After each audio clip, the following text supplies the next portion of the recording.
When I assumed office, I was immediately confronted with two pressing issues: widespread infrastructure decay and the near total breakdown of state institutions. Most roads were either impassable or outright death traps. Governance was paralyzed. The civil service, often referred to as the engine room of government, had lost both its form and function. Even the government house had been reduced to a laughable caricature, with official business often conducted in bush bars or guest houses. If those were the only challenges, the situation would have been more manageable. But we were barely settling into office when the COVID-19 pandemic struck. As you can all recollect, the pandemic disrupted the economies across the world and upended public life.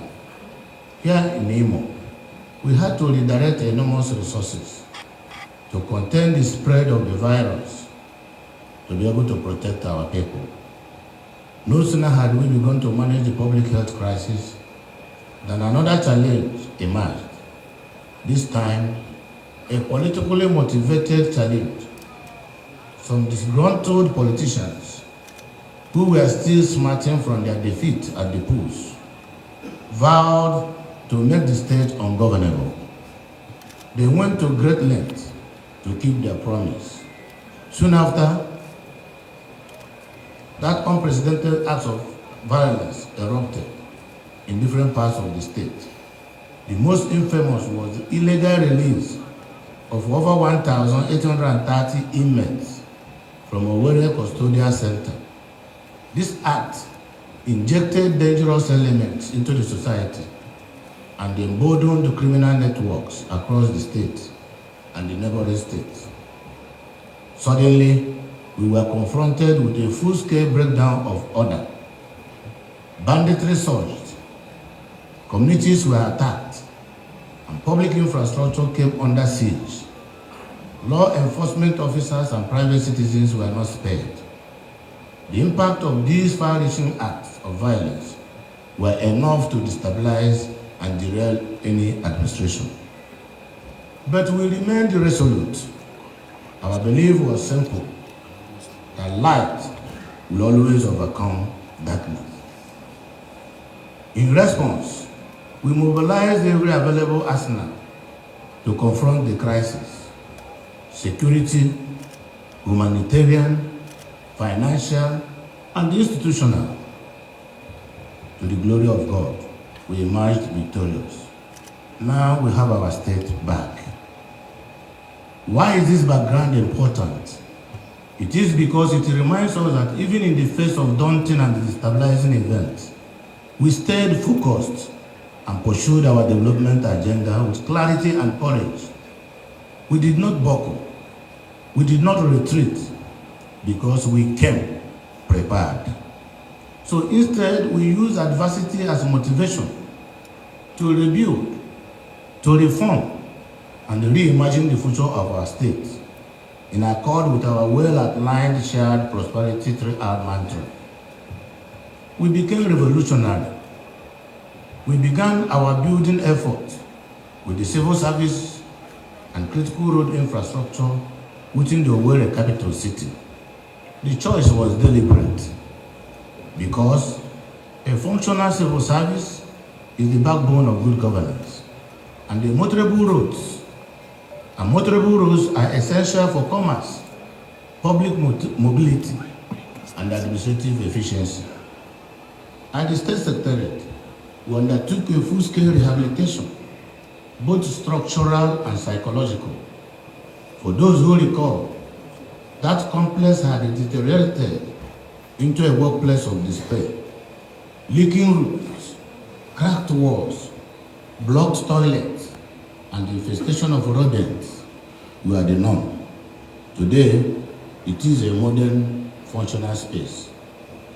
A newly recruited civil servant entering that building now may not grasp the depth of decay that once defined it, but it is important that we remember, so we never return to that low point again. Alongside physical restoration, we also achieved the automation of the civil service operations. This move was aimed at improving efficiency, stamping out fraud, and easing service delivery. And while the systems were being digitized, we did not lose sight of the human factor. We trained and retrained our civil servants to avail them with modern-day working skills. We also uploaded a backlog of merited promotions and ensured that all deserving workers across board were promoted. Since the onset of this administration, Imo workers have continued to receive their salaries promptly. Pensioners have been paid all the arrears, and the civil servants have never felt or experienced any delay in the payment of their salaries. They are paid on time, and both has consistently received the 13th month salary along with other palliatives as our financial condition permits every year. In addition, free transportation is provided for civil servants to enable them travel to and fro work. The permanent secretaries now have official vehicles. Workers benefit free from a fundamental secretariat clinic under the cover of Imo Health Insurance Scheme. All workers have now been enrolled in the Imo State Health Insurance Scheme. More recently, pensioners have also begun to receive their gratuities, and as a matter of fact, the government has extended free Medicare to all civil servants and all pensioners in Imo State. Our automated civil service is now recognized as one of the most advanced and efficient in the country. The World Bank has also ranked our data center among the best in the country. One of the biggest wins from this reform has been the elimination of payroll fraud. Today, with a few keystrokes, we can verify the number of active civil servants and accurately determine the wage bill of the state. Contrast with the chaotic situation 5 years ago, when headcounts fluctuated month to month and no one could state credibly. This was inexplicably static month after month, implying that no one dies and no new place. Both the lodge and the governor's office have been remodeled to reflect the dignity of our state. The Sam Bakwe Executive Council Chambers is a living proof of what we value, what we order, and excellence and vision we brought to bear. Shabby offices and collapsing structures, extensive and impactful road networks in Nigeria. Without sounding immodest, we have constructed more roads than all previous administrations since 1999 combined. From the dualized Owerri Olu and Owerri Okigwe roads to the MCC Toronto-Urata corridor, this administration has shown that government can indeed be responsive to the people's needs. These roads, as functional as they are also economic corridors. They connect communities. They will boost trade, reduce travel time, and stimulate productivity. To date, we have completed over 120 roads across the state. In the past 18 months alone, we have delivered 37 brand new roads, an iconic edifice, the International Conference Center, and the befitting government housing annex, Olo. We also have the Assumpta flyover and the new Concord Hilton Hotel as landmark legacy projects.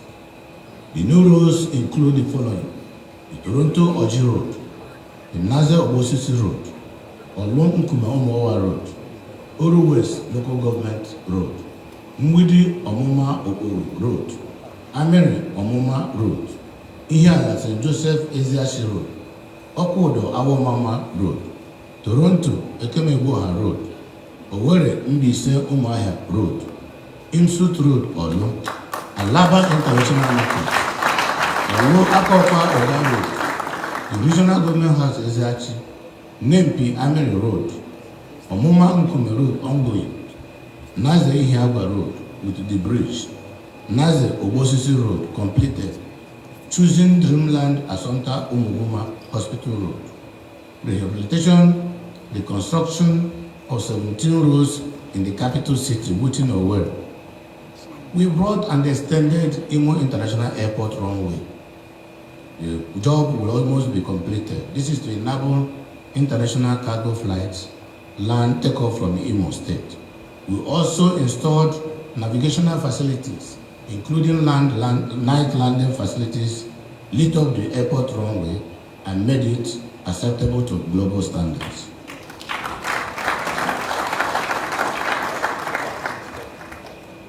Several of these projects, such as the Owerri Obo-Umahia Road, the Assumpta Flyover, the International Conference Center, and the Government House and Nesoro, are scheduled for formal commissioning by Mr. President Bola Ahmed Tinubu in the month of August. These events will not only validate our efforts, but also spotlight our infrastructure renaissance on the national stage. In addition to these delivered projects, we have awarded contracts for the construction and rehabilitation of several critical roads, bridges, and facilities across the state.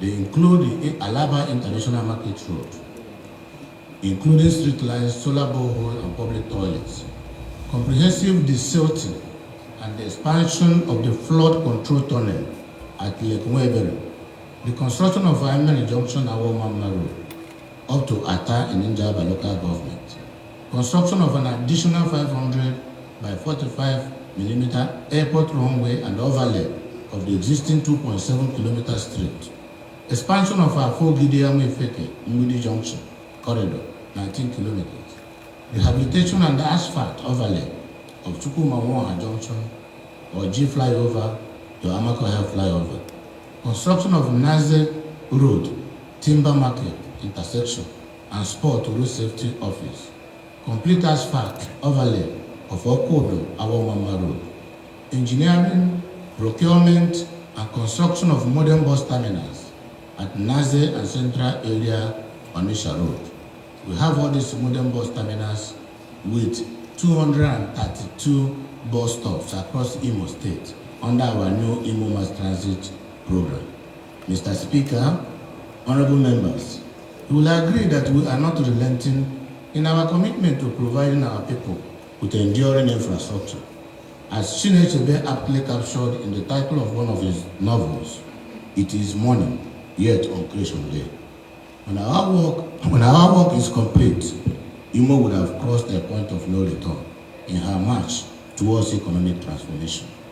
To eliminate any doubt about these projects, we have them fully documented with location, specifications, progress status for public verification.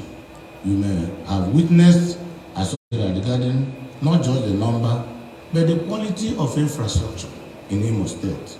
It is intentional, and that is where we should belong. Notably, the management of the Niger Delta Development Commission, NDDC, toured the state recently to collaborate further. This is the level of credibility we have restored in the state. As a matter of fact, the NDDC has offered to light up every road done by us under this program. The Owerri road now is in partnership with NDDC. We will do the road and they will do the street lights.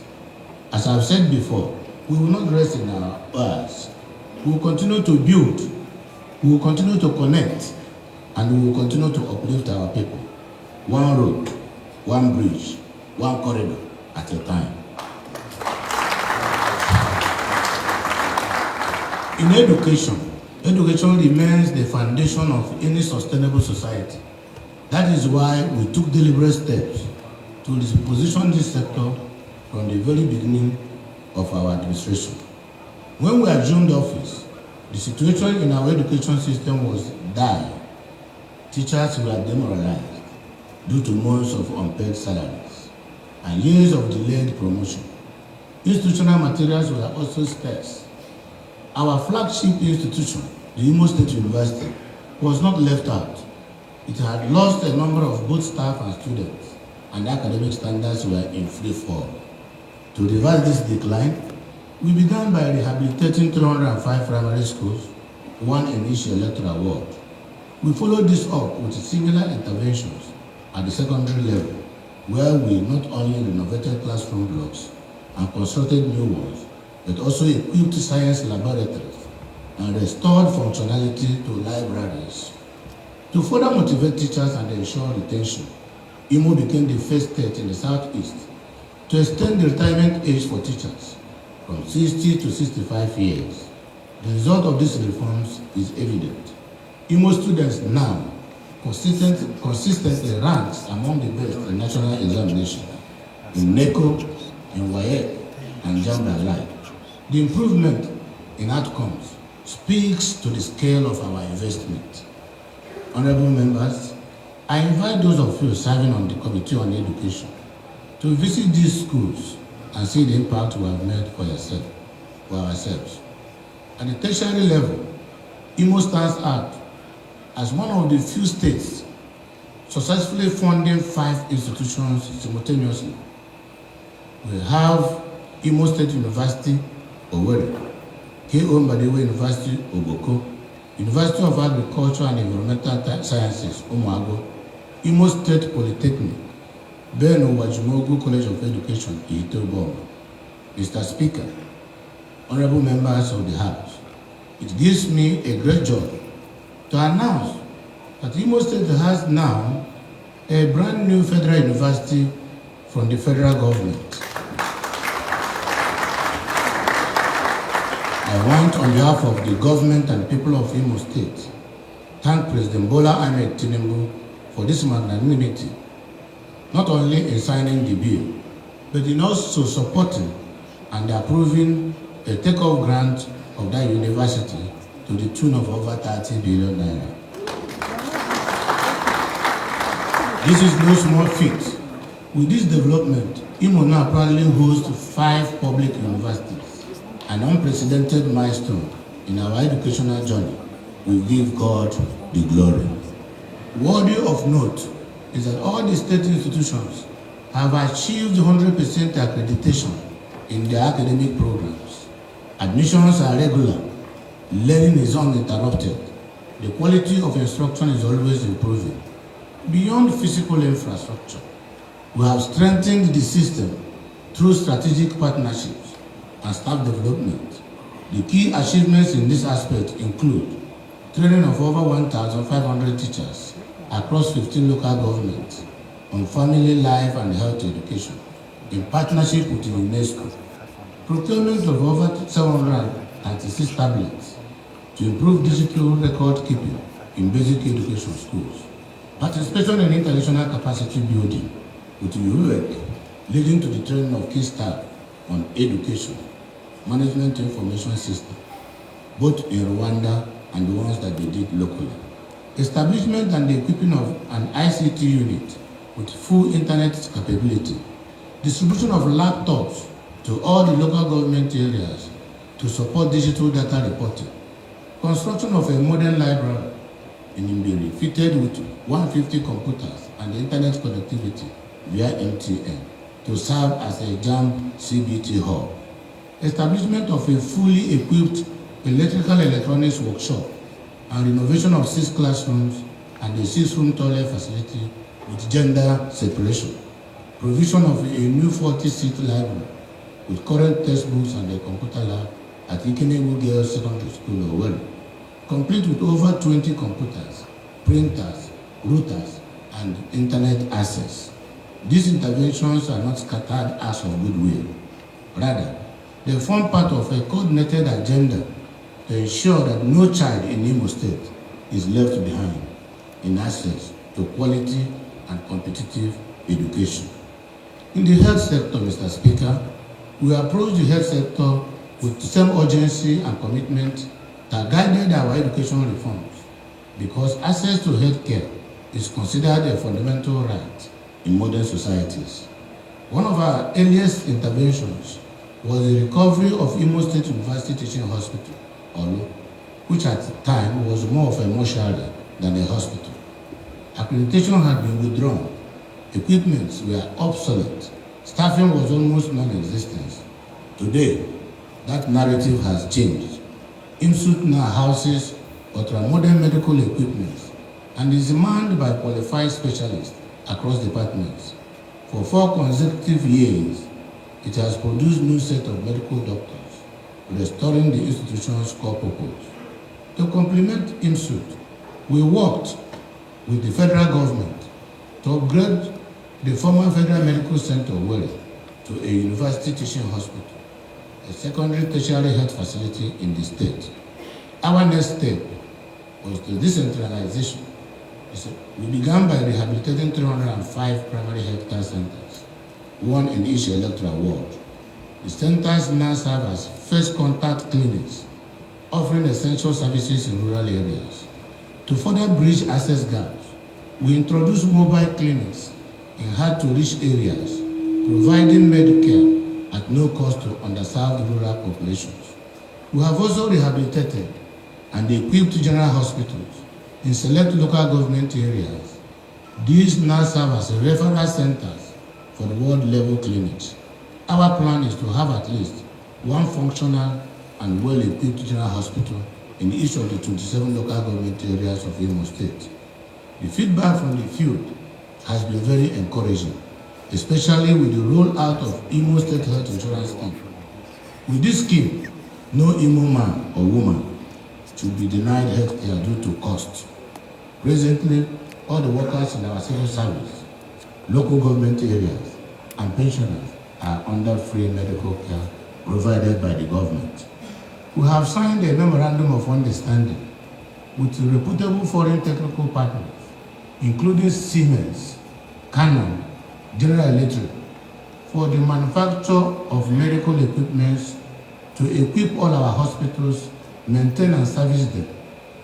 As part of this partnership, they will also provide expatriate medical doctors, nurses, and midwives for an initial period of 18 months to support our hospitals and medical schools with the skilled manpower they need, so that within these 18 months, it is expected that our own homegrown doctors would have perfected the profession. We also restored accreditation for our 3 schools of nursing and midwifery in Abombise, in Awomama, and Anibo, which had lost accreditation due to poor facilities and underfunding. With fresh investment, these institutions are now graduating trained nurses and midwives, contributing to the healthcare delivery across the state. Through collaboration with the federal government and the international partners, we have achieved further milestones.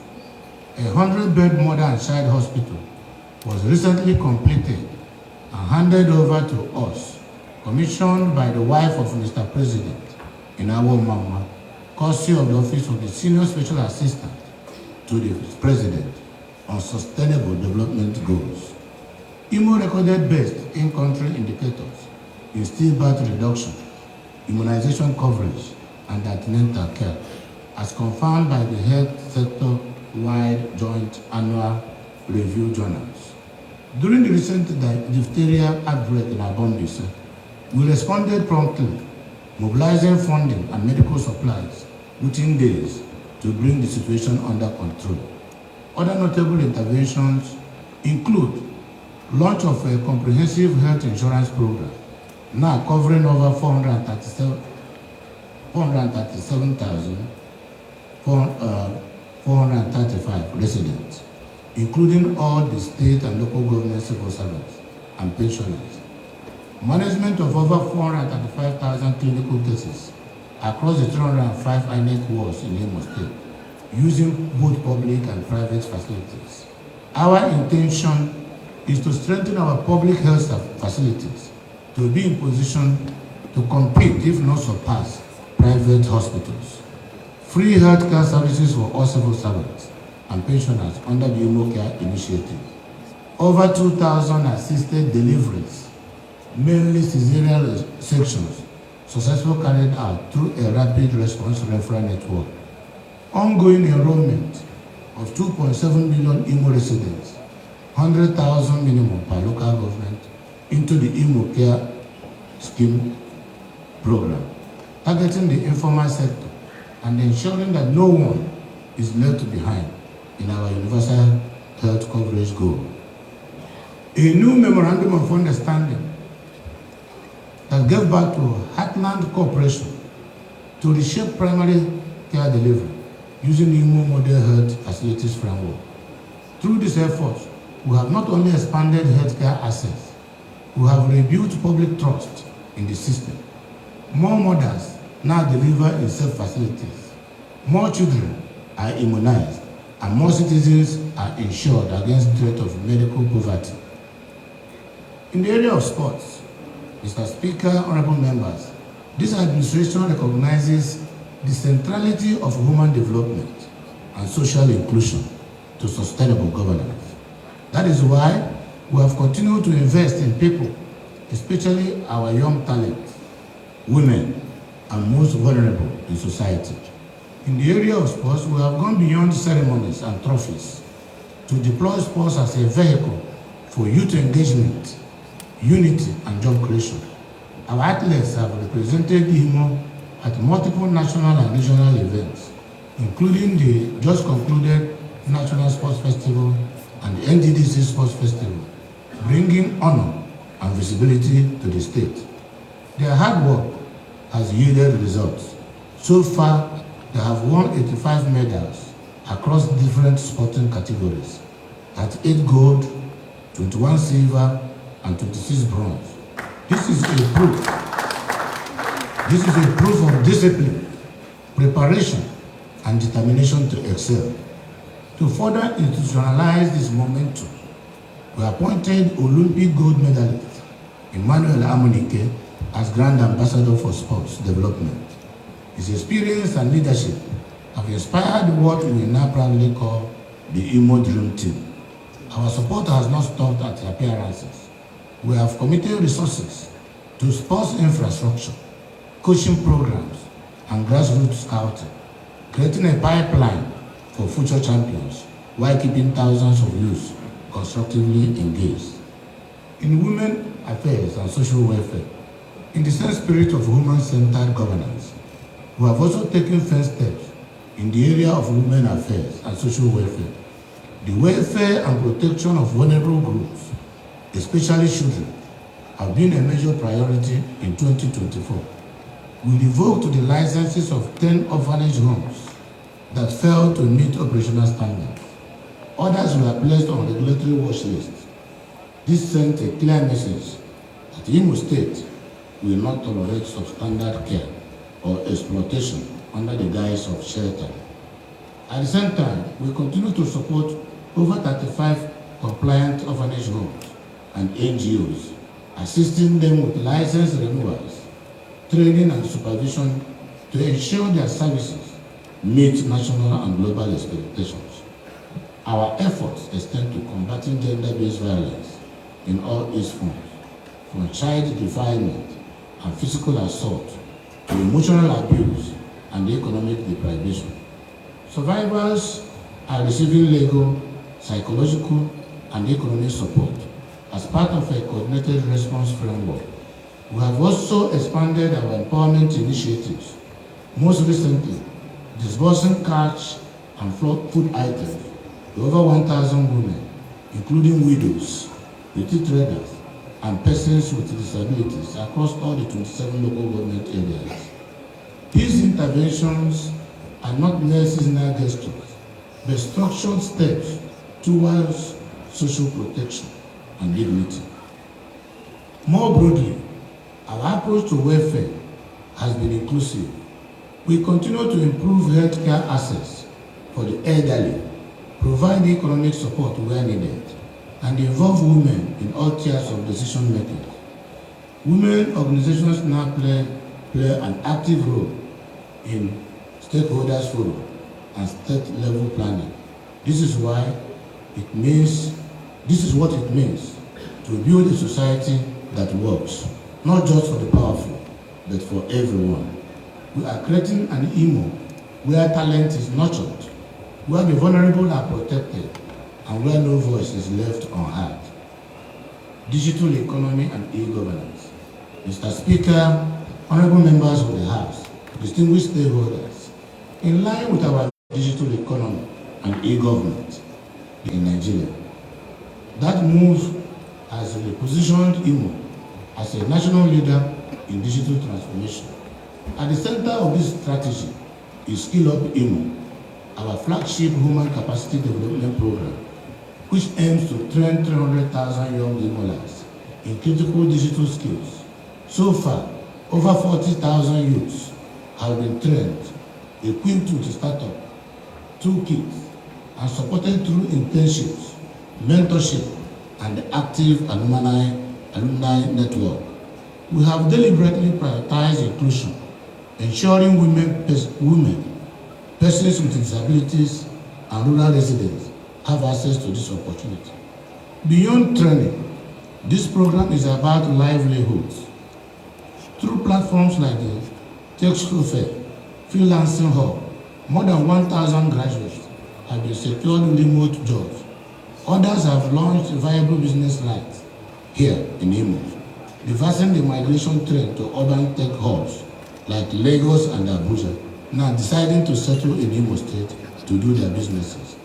Key industry partnerships have amplified these efforts. As we speak, UNDP of the United Nations collaboration has placed over 1,000 skill-up graduates in long-term employment. An MOU with European Digital SME Alliance has enabled qualified Imolas to work with international technology firms. Our $15 million investment agreement with the U.S. Market Access Center, USMAC, marks the first subnational partnership of its kind in Nigeria, driving startups, incubation, investment, and global integration. Our graduates are powering a wave of local innovation. New ventures such as writeupsgig.com, siliconafrica.org, discourse.com, Adminting, SMFest, Styling AI, Best Tech Hub Limited, Kef1, Susie's Graphics, and others are creating jobs and also shaping a sustainable startup ecosystem in Imo State. Imo is building an economy. Multinational corporations, including Microsoft, Coca-Cola, and Nigerian Communication Commission, have embraced the Imo Skill Up program model through public-private collaborations, bringing digital innovations to agriculture, healthcare, and education.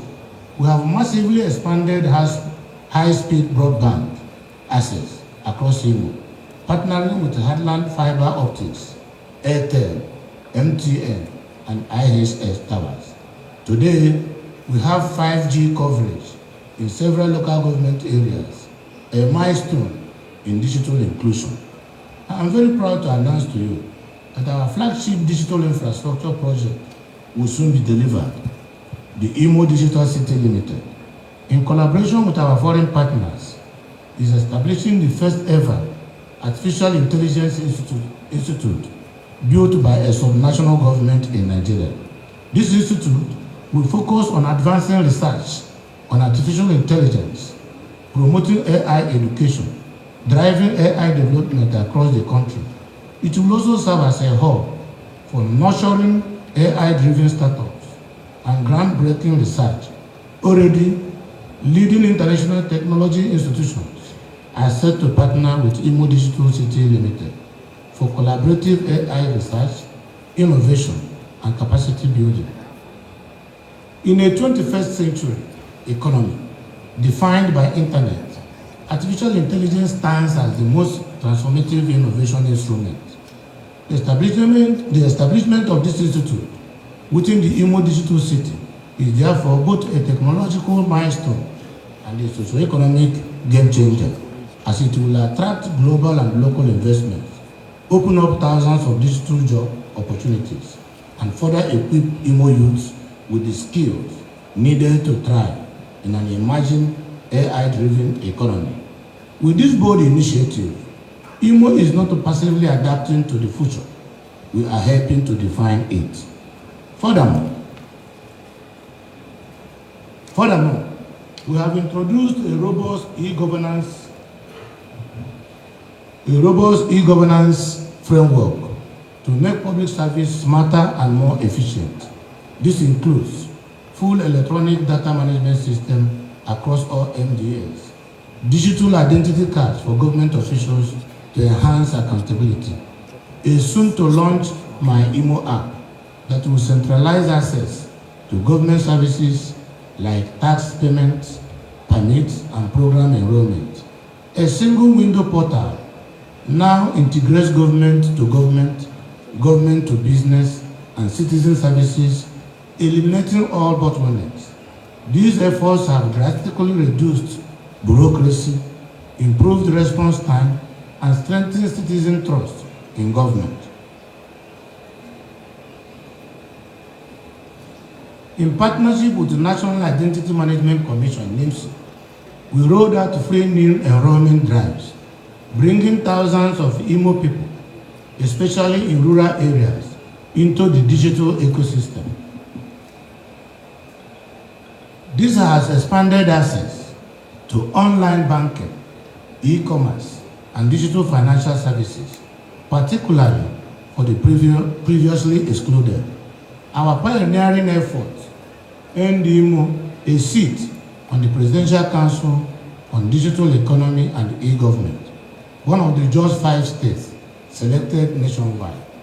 This recognition shows our commitment to policy domestication and execution. Through collaboration with the World Bank, we are currently digitizing land records using geospatial technology, resolving long-standing land ownership disputes, and improving transaction speed and transparency in land administration. That is why I have advised severally those who are busy thinking they are stealing land to just know that the land is not stolen yet. We are still in control of all the lands in Imo State. And very soon, after the certification, we will now know who are those that encroached into government lands and who are those that fraudulently change ownership and title documents of other people's land. The truth will prevail. Mr. Speaker, honorable members of the House, what we have done is to lay the digital foundation for inclusive prosperity. Not only is Imo connected to the future, we are actively shaping the future. The Light Up Imo project, if roads, open access, and digital skills unlock opportunity, then power remains the engine of productivity.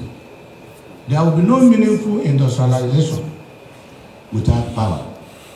That is why we have made the power sector a top priority, setting clear goals and backing them with action. Our objective is simple, yet transformative, to ensure stable electricity across all parts of Imo State before the end of this year. To underscore our seriousness, we established the Ministry of Power, a dedicated structure to drive what we have christened the Light Up Imo project. We have since enacted the Imo State Electricity Reform Law, established the Imo State Electricity Regulatory Commission, and issued a power generation and distribution license to the newly created Orash Electricity Company Limited. In partnership with all the 27 local governments, we signed a memorandum of agreement with Orash Electricity Company Limited to deliver power across the state. That agreement is now being implemented. But we did not stop there. We have awarded contract for the upgrade and development of transmission and distribution infrastructure, beginning with phase 1 of the project. Through the Presidential Power Initiative, we also attracted some support and electricity infrastructure into Imo State. We have reactivated the Okigwe transmission station, and work is ongoing for the deployment of a system station to Olo, and it is designed to energize a 2x60 MVA, 132 to 33 kV line substation. The line route has been cleared. Tower foundations completed. Materials from China are expected in July. Once the towers arrive, we estimate 6-month timeline to commissioning. Upon completion, this line will significantly improve power supply to Olo, Oru Clan, Nkwere area, Wangele, and Idato North and South. We are also constructing a 15-kilometer by 33 kV line to New Owerri within a 15 MVA 33 by 11 injection substation to supply critical infrastructure within the Owerri state capital, including the government house, the secretariat, the Concord Hilton Hotel, the civil service secretariat, and the neighborhood. Mr. Speaker, honorable members of the House, these equipments are scheduled to arrive this July. Commissioning is expected shortly thereafter. Another line is under construction from our low transmission station to the State Polytechnic in Omuma. This will ensure constant power supply to the Polytechnic, the surrounding town, and parts of Oru Nation.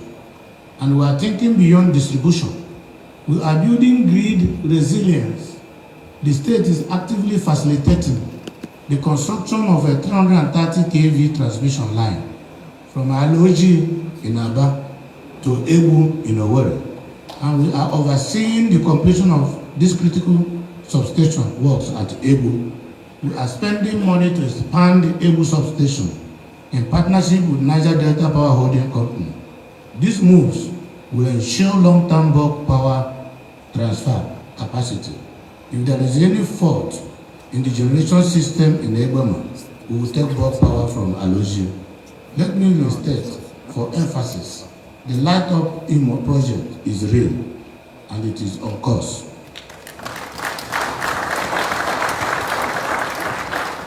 Already we can see the promise it holds.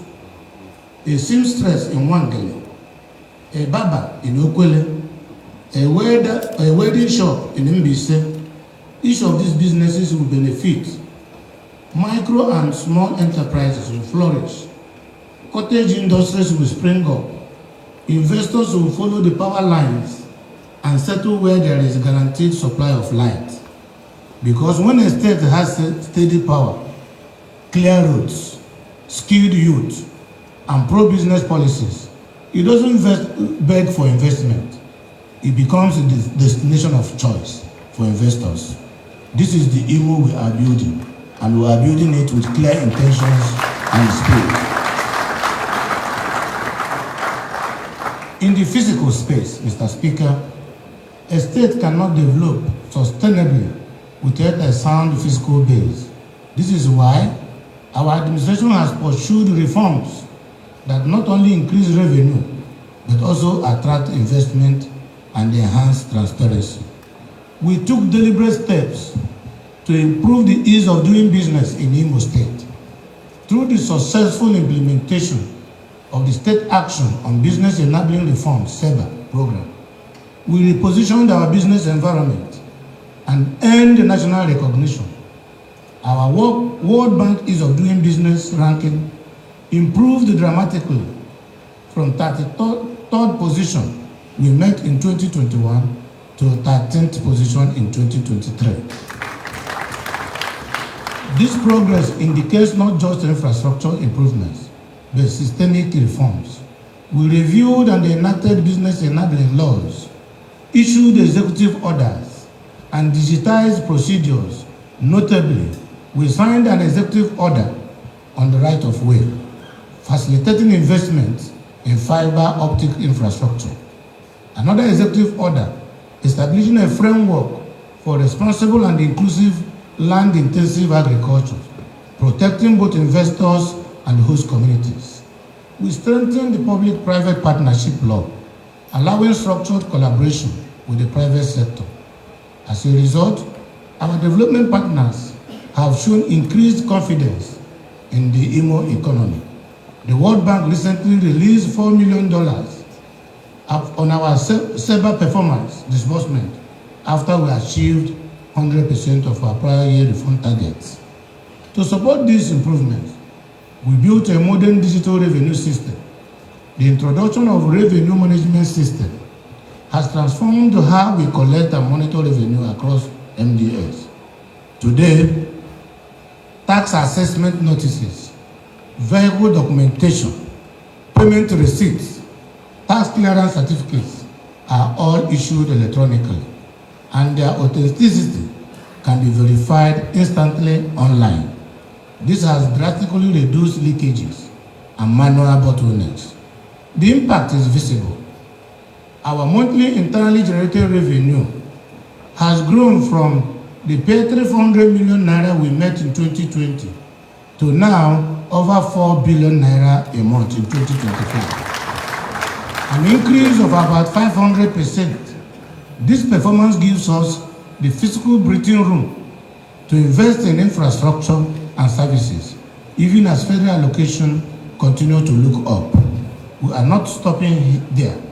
The Imo State Internal Revenue Service is now preparing for collaborative audits with the Federal Inland Revenue in alignment with the national tax reform. This integration will further boost compliance and expand our revenue base.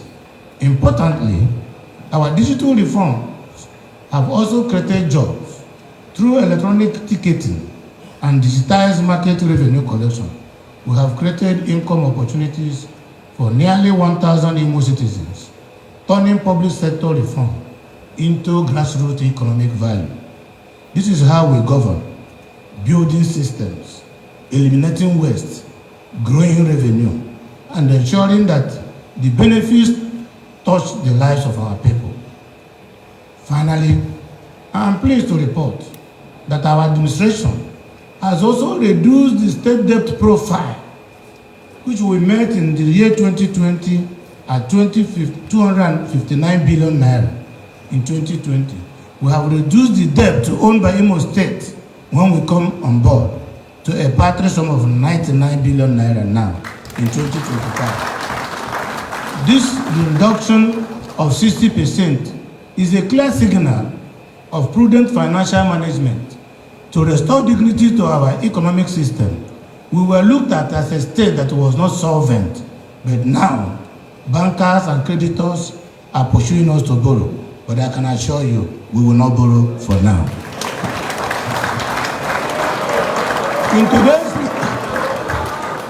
In today's Nigeria, where subnational governments are called to do more with less, Imo is showing that with vision, with discipline and reform, progress is possible. Mr. Speaker, members of the House, distinguished stakeholders, even as we strengthened our revenue base, we never lost sight of the immediate needs of our most vulnerable citizens, those hardest hit by economic disruptions, particularly in the aftermath of the COVID-19 pandemic. That is why Imo State fully embraced the national COVID-19 Action Recovery and Economic Stimulus Program, christened locally here as Imo Cares. This initiative, jointly supported by the World Bank and the federal government of Nigeria, is designed to cushion the harsh socio-economic impact of the pandemic and encourage communities to level and recover.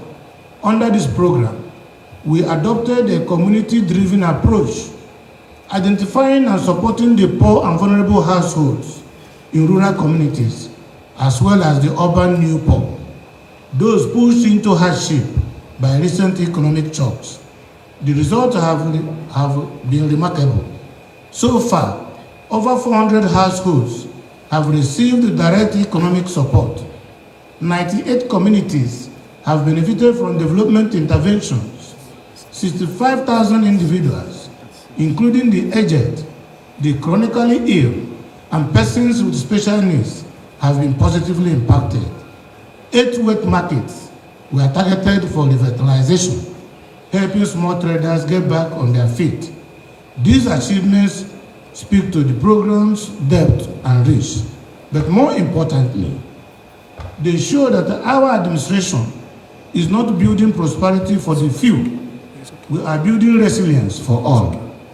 Through Imo Cares, we are laying the groundwork for grassroots economic recovery, restoring confidence among low-income earners, and giving dignity back to those who felt forgotten. We believe that governance must be both strategic and compassionate.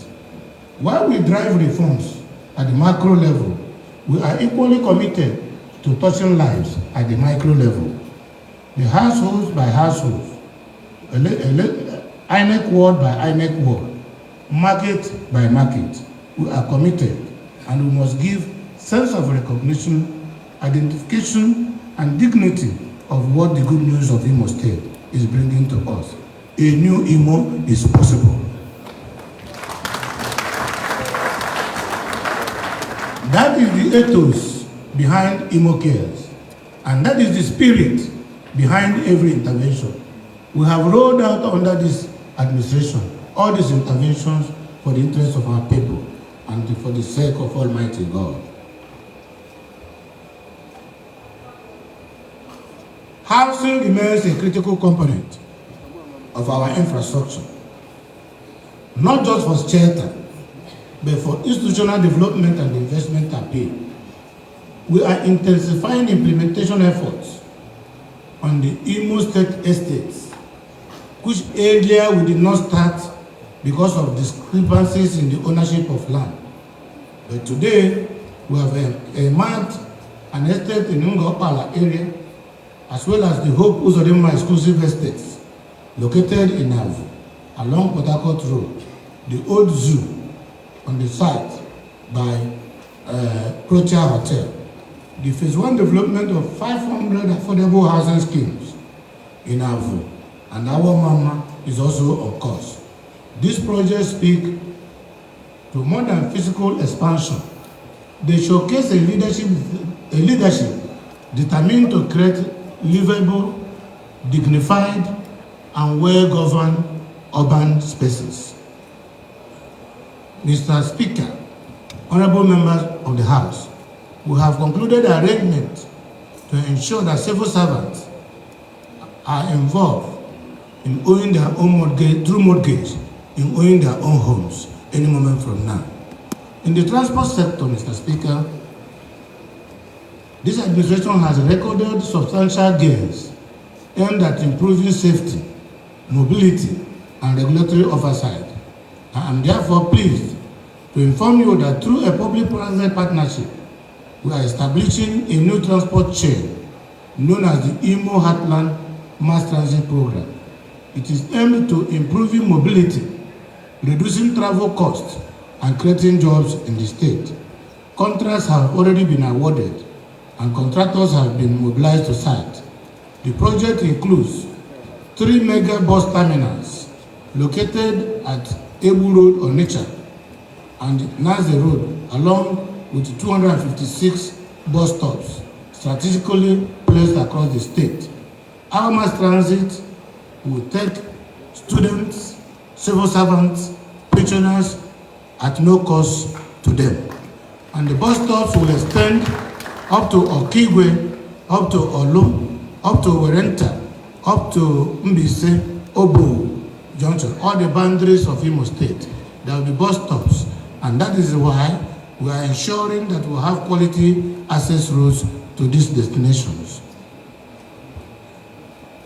This shows our commitment to modernizing public transport infrastructure and restoring confidence in government-managed mass transit system. To enhance urban traffic flow, we have upgraded and expanded the use of modern traffic control lights across the state capital, reducing congestions and improving pedestrian safety. I am aware that the current construction of Assunta flyover has caused some inconveniences to the users of that road, that I crave their indulgence and beg that they bear with us. In a few weeks' time, the bridge will be completed and the road and the traffic will soon resume. In a further push for security and order in the transport ecosystem, we have instituted a comprehensive biometric registration system for commercial vehicles. This includes the full registration and fleet management of buses and taxis operating under the Taxi Imo and Bus Imo in Imo State. We are also making progress in extending this biometric regulation to motorcycles and tricycles to ensure that all operators are accounted for and that the operators are also known in the system as passengers that are always being molested and humiliated will be able to have a way of getting back to those who are not patriotic. On our waterways, we have repaired the previously moribund pontoon MV Orash at Oguta Lake, and today Imo State operates two functional pontoons, MV Orash and MV Obana. This has enhanced local riverine transport and opened up new economic opportunities for our people. We have revived the Imo State Traffic Management Agency and strengthened the Vehicle Inspection Office for more effective enforcement of roadworthiness standards and traffic regulation. Step by step, sector by sector, we are restoring structure and modernity to the transportation system in Imo State. Agriculture. In the agricultural sector, this administration has made deliberate and sustained efforts to harness our comparative advantage and revitalize critical institutions. Within my first year in office, we resuscitated Adapam Nigeria Limited, which had remained moribund for over 15 years. That singular action reopened a vital industrial artery, creating jobs for our people, restoring livelihoods for palm oil producers, and stimulating the economy of the host community and beyond. The ripple effect across the palm value chain has been significant. We also revived the Acharubo farm settlement in Emekuku, creating further employment opportunities and boosting local food systems. To strengthen food security, we signed a memorandum of understanding with a Middle East company, Jampol Group, on the restoration of Acharubo farms and some moribund industries in Imo State. Jampol Group is noted for diversified disciplines ranging from shipping, power, agriculture, manufacturing, agro-businesses, heavy-duty equipment, procurement, among others. The MOU empowers Jampol to make Acharubo farm located in Emekuku, Owerri North local government area, functional and a going concern as far as livestock production is concerned, with development of its value chain. They will take over livestock production and expansion at Acharubo farm, with plans to develop poultry, piggery, and other livestock operations, while also installing a 400 metric ton fertilizer plant on site. We have also consistently supported our farmers by providing improved seedlings, fertilizers, and other essential inputs at subsidized rates. In line with our natural endowments, we have intensified the distribution of improved Tenera palm fruit varieties, enhancing both yield and income for smallholder farmers. Our intentions are not only feeding homes, they are building wealth in our rural communities and positioning Imo State as a serious player in the agricultural renewal. Our environment. On the environmental front, we have redoubled our commitment to restoring Owerri's reputation as the cleanest city in Nigeria. The adoption of balloon technology at the Chukwumamoha MCC axis has put an end to perennial flooding in that corridor. We have replicated this flood control method at the Amakohia axis, ensuring safer streets and longer-lasting road surfaces. But infrastructure alone is not enough. I call on you once again, you residents, to join us in maintaining the aesthetic integrity and cleanliness of Owerri. A clean environment is not just a government responsibility. It is a collective civic responsibility and duty that citizens should cooperate with government to make the city clean.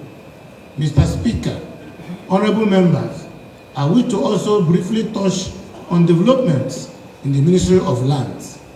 As you are aware, the land administration system in Imo had been long riddled with irregularities and abuse. Previous administrations allocated lands in questionable ways, often at the expense of due process and public trust. To correct this, the report of a commission of inquiry on land use and allocation, came up with far-reaching recommendations, and we took both steps by setting up an automated land administration system approved by the World Bank to be able to also implement some of the recommendations of that commission of inquiry. We have also ensured that many illegally acquired lands will be returned to their rightful owners in line with the Commission's recommendation. I therefore appeal to you and for your continued support as we work to sanitize our land administration system and restore confidence in this critical sector. People are quick at bringing out documents. The 99% of the documents they are bringing are either forged or fake, and they use this to encroach into both government lands and the public lands. Our responsibility as a responsive government is to ensure that the original owners of the lands gets back their land, and government also gets back her own land. As you are aware, one of our enduring legacies is the restoration of Statesman newspaper.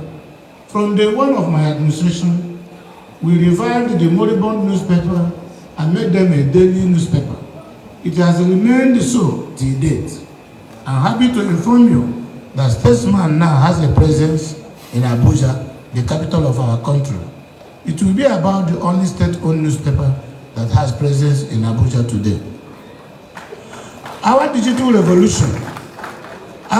revolution will soon hit the Imo Broadcasting Corporation. We have concluded plans to completely and comprehensively digitize Imo Broadcasting Corporation and position it as a preferred destination for lovers of radio and television, both in the country and beyond. We are making arrangements to include IBC, Imo Television Service, in the DSTV network. Local government, Mr. Speaker, honorable members of the House, in fulfillment of my earlier promise to the people of Imo State, we have successfully conducted local government elections in the state. As I had assured, the elections were held once the security situation improved, and to the glory of God, the elections were peaceful, free, fair, and credible. Today, democratically elected chairmen and councillors are independently managing the affairs of the 27 local government areas across the state. That is how democracy should function, rooted not only at the center, but also at the grassroots. I urge you, as representatives of the people, to actively monitor their performance and hold them accountable. As we know, local government is the closest tier to the people, and its effectiveness reflects directly on the quality of governance we all aspire to uphold.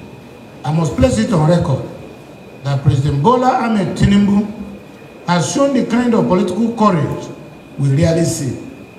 Through his renewed hope agenda, his administration made two audacious game-changing moves from the start: the removal of fuel subsidies and the unification of the foreign exchange market. These decisions were tough, but they were necessary, and they have made a huge impact. For states like Imo, the result is amazing as more funds reach the federating units. And without physical space, we've been able to move faster and further. Roads that appear impossible to build, like the dual carriageways connecting our major towns to neighboring states, have been constructed and completed. It is because of these economic preservation policies of President Bola Ahmed Tinubu that have made it possible for states and local government to receive enhanced federation allocation. into our purse. So for us in Imo, this alignment between federal reforms and state-level delivery is unlocking the kind of progress that speaks for itself.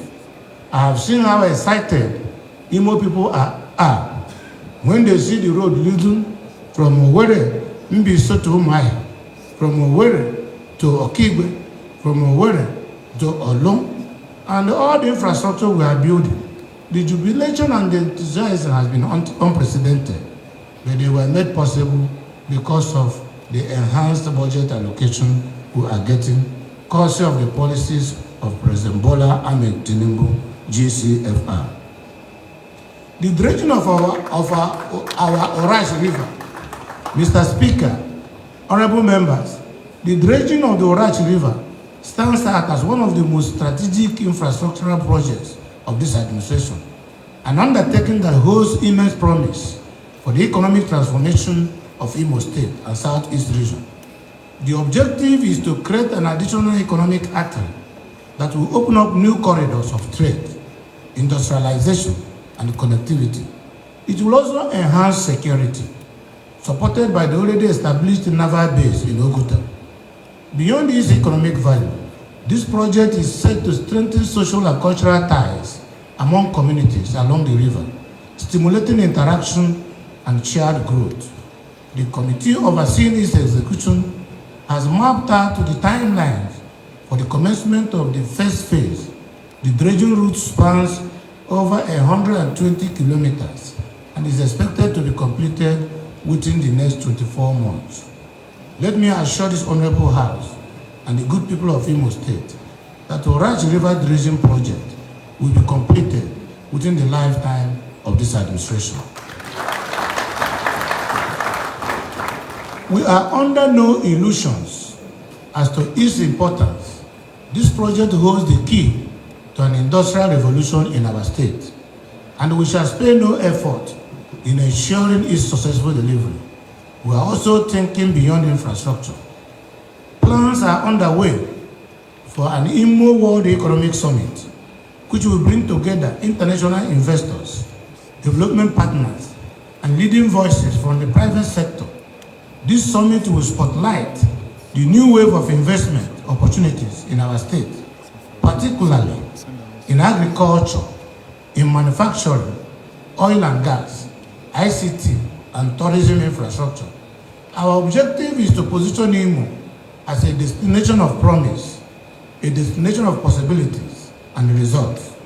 The economic and symbolic value of these achievements cannot be overstated. Imo is now on the map as a hub of infrastructure, as a hub of commerce and the connectivity. Mr. Speaker, members of the House of Assembly, distinguished stakeholders, security. As we continue to create an enabling environment for investment and development, we are fully conscious that security is foundational. No economy can thrive without safety. No progress can endure without peace. As the Chief Security Officer of the state, I have never taken this responsibility lightly. You are all aware of the troubling period when our state was targeted by politically motivated insecurity, marked by banditry, violence, lawlessness. But we did not fold our arms. We acted resolutely and collaboratively through sustained partnership with the federal government and security agencies.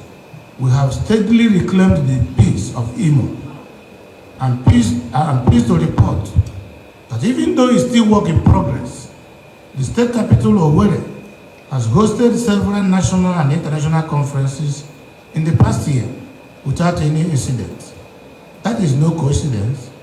Rather, it is the fruit of deliberate effort and actions by our security agencies at a very heavy cost to restore peace in Imo State. Imo is returning to its rightful place as the hospitality capital of the Southeast. However, we are not lowering our guard. As our people say,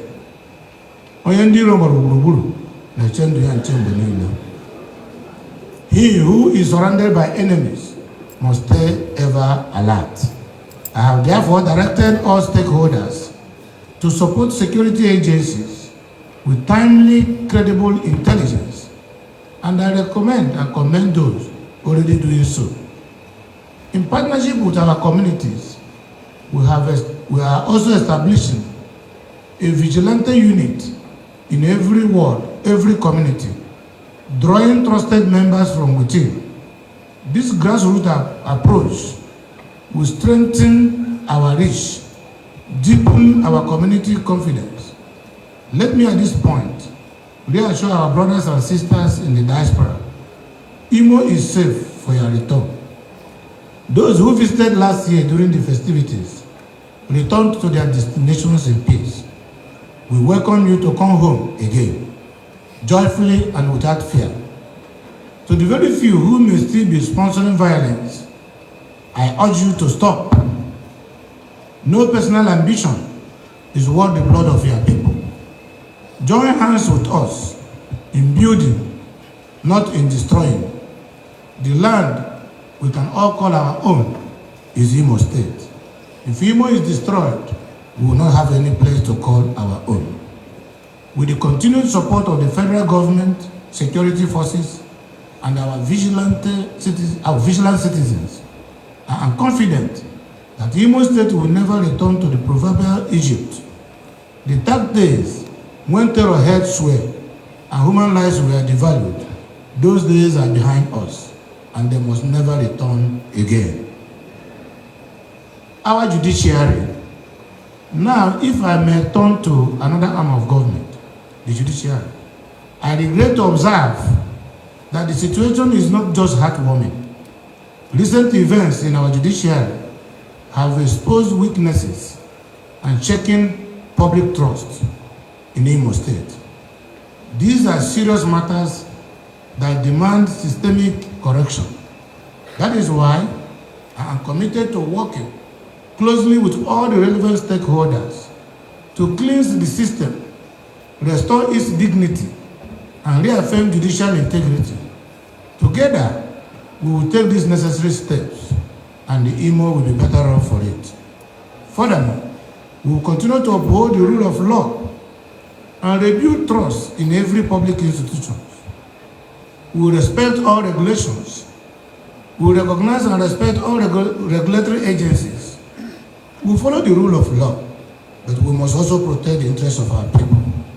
Mr. Speaker, honorable members, distinguished stakeholders, from all I have outlined in this address, it is evident that the new Imo we envisioned is not a distant dream. It is our reality. Yes, the Imo I promised you in my inaugural address on January 15, 2020 has come to life.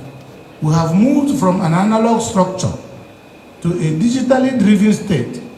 Physical transactions are now automated, digital aspirational. They are mainstream. Imo is fast becoming Nigeria's digital capital. We are witnessing an Imo, roads, modernized infrastructure, revitalized public facilities, a reinvigorated civil service, operating in a modern workspace, and the promise of 24/7 electricity, with economic expansion on the horizon, powered by the Atlantic Access Project. Yes, our new Imo is here, to the glory of God. This is the Imo we have collectively labored to build, and I'm proud to affirm today, Imo is on the rise, safe, ready, and open for businesses. Mr. Speaker, members of the Honorable House, this distinguished House, distinguished stakeholders, I am reliably informed that across Mbise and Obo, citizens are rejoicing daily over the completed Clown Road, the first of its kind in that axis. I hear motorists are already